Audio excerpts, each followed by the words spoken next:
जय गुरु जी, शुक्राना गुरु जी। सारी संगत को जय गुरु जी। आज मैं आप सबको गुरु जी के मैसेज के बारे में बताऊंगी। बहुत ही अच्छी इन्फॉर्मेशन दूंगी इस वीडियो में। उसमें जय गुरु जी लिखना मत भूलना। गुरु जी का एक मैसेज बार बार आ रहा है कि कोई नाम न जाने मेरा, यानी सेवा हमारी ऐसी हो जो हमारे अलावा किसी को भी ना पता चले। हमारी एक आदत है कि हम सेवा लेते हैं तो सभी के साथ इसकी चर्चा करते हैं। शायद हम कुछ वाहवाही लूटना चाहते हैं। फिर ये सेवा कहाँ से हुई? सेवा नहीं हुई। सत्संग में गुरु जी ने हर एक संगत को सेवा का मौका दिया है। हर एक संगत की परीक्षा चल रही है, अलग अलग स्तर पर। हम में से बहुत इस परीक्षा को समझ चुके हैं, पर बहुत कुछ समझ भी नहीं पाए हैं। जो संगत नहीं भी भाग ले पा रही है, उनकी भी गुरु जी से अपने संबंध को लेकर परीक्षा ही है। इनमें से जो आना चाहते थे पर परिस्थितियों के आगे समर्पण कर दिया, उनकी परीक्षा अलग है। जो बिल्कुल आना ही नहीं चाहते थे, उन्हें भी गुरु जी से संबंधित बहुत कुछ सीखने और समझने को मिल रहा है। उनके कान में आते ये मैसेज कि गुरु जी के मैसेज के आधार पर ही ये सत्संग होने वाला है। पूरा का पूरा सत्संग गुरु जी के संगत द्वारा दिए गए मैसेज पर है।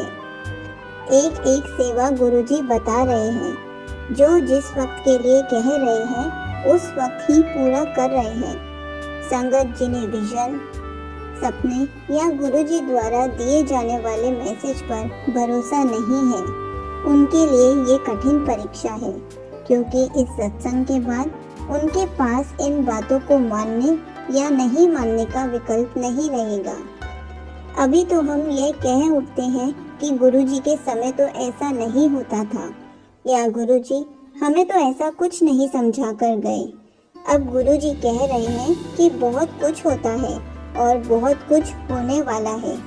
हम माने तो हमारी भलाई है, नहीं माने तो गुरुजी का कोई नुकसान नहीं है। हम सब कुछ करके संगत बने हैं, लेकिन आज भी एक ही सड़क पर गोल गोल घूम रहे हैं। जिस संगत ने परिस्थितियों के आगे घुटना नहीं टेका, सत्संग में पहुंचने का इरादा मजबूत किया, उनकी भी अलग स्तर की परीक्षा है। इन संगत का कितना भरोसा गुरु जी द्वारा दिए गए मैसेज पर है, इस भरोसे की टेस्टिंग है।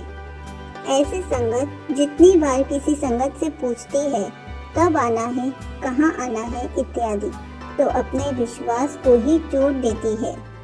यदि गुरु जी पर पूरा भरोसा है तो दुनियादारी हमें तंग नहीं कर पाएगी, और हम इसको उसको नहीं पूछेंगे कि कब, क्या और कहाँ।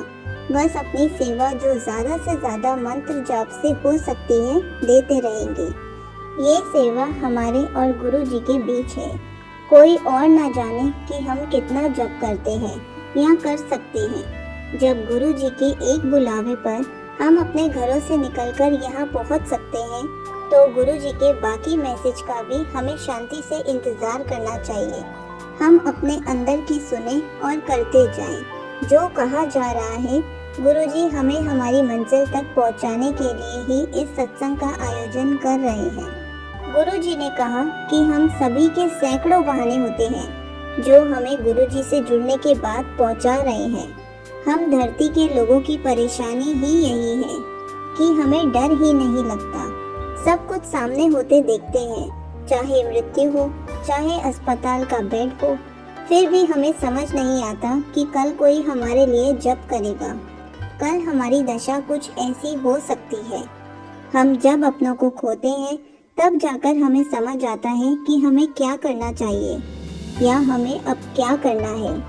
जब तक हमें अपनों को खोने का डर नहीं लगेगा, हम शरण नहीं लेने वाले।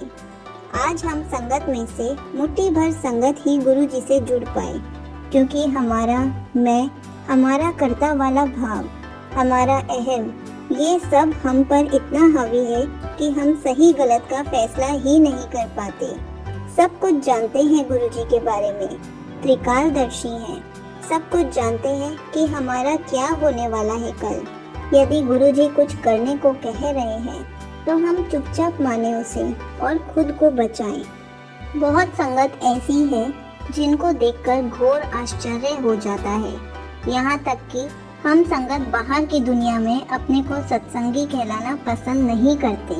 किसी पर गुरु जी की अपार कृपा है, पर वो अपने को नास्तिक कहकर बड़ा ही सुकून पाता है। क्या करें गुरु जी हमारे लिए? हमारे सारे एफर्ट तभी तक हैं जब तक हम अपने को खोने के एहसास से परे हैं। जब तक हम ये मानकर चलते हैं कि तबाही के जितने भी फोरकास्ट हुए या जितनी भी तबाही हुई वो हमारे लिए नहीं है।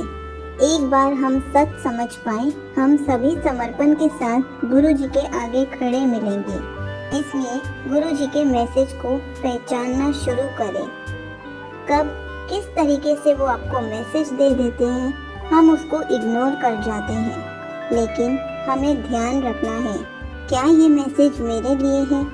जय गुरु जी, शुक्राना गुरु जी।